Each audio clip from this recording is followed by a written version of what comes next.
as a teenager, okay, you experienced pretty good success. I mean, you were able to purchase your own home. You ran your party promotion company. You had your lifestyle brand, which you didn't mention, with your brother Lloyd, Filthy Drip. And on top of that, you had Pinies.com. Fun fact, my wifey was one of your models. But tell us, how are you able to balance all of that? And what are some of the cons that shaped you or who you are today as an entrepreneur? You bet.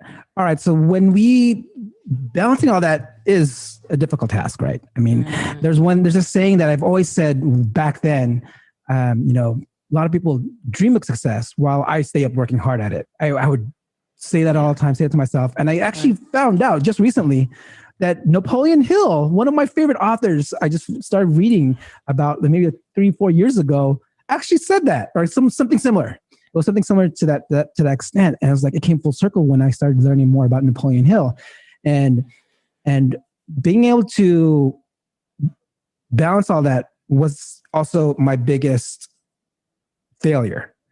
When you have so many businesses, I was I had a clothing brand that was in over 200 stores, and we had 3 locations. We were actually on the legendary Telegraph in Berkeley. I had entertainment business. I had a content marketing, content creation where I was doing like Pinies.com and a bunch of other model websites, and I was still doing club photography, and I was doing all this, and even wedding photography.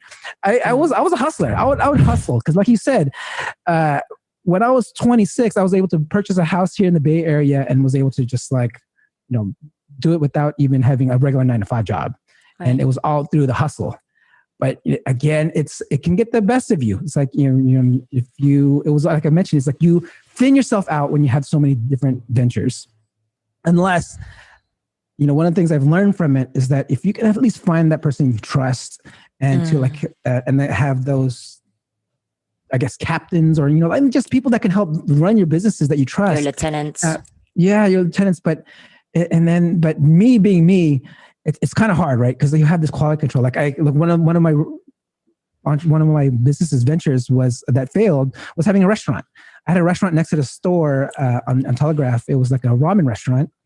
And I found that I was looking on Yelp. I know you're not supposed to be doing this, but you look on Yelp, it's like I get great reviews the days when I'm there because I can do the quality control, I can taste the food or whatever it is, and you can keep the quality control. But when you have different cooks and when you have someone else that's kind of doing the quality control that doesn't have the same taste buds as you, it will backfire, and then you get all these other negative reviews. So it's like one of those things where it's like you really, really need to focus on that one thing.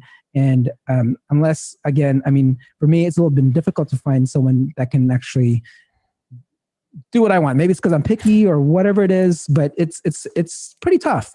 One of the other, I guess, things that I would make sure I would pay attention to during my businesses is handling finances. Finances is a huge thing when it comes to starting a business. And if you're not if you try to let someone else handle it and you don't handle it, it's like things just get really, really messy. And that's one of the things you have to really learn well. I mean, personally and professionally. I mean, as an entrepreneur, as a financial business, but I myself, I had a house. I said had a house back in when I was 26 because I ended up losing the house because I wasn't financially educated. I was a young guy with all this money, spending, splurging, whatever, and I wish I knew what I knew now about investing. I didn't think about investing the money. I was just make the money, and spend the money. There are some people that I knew that were doing club, some guys I know even to this day who are doing the exact same part as I was, who knew how to save, who knew how to invest, are just multimillionaires right now. And I mean, it's just one of the things that you just have to really pay attention to as an entrepreneur. It's handling your finances, handling well. Yeah. Wow. That dang, you have so many businesses that you started. This is crazy. You're absolutely right. Me too. I have struggles with finances. So recently I've been very, very frugal.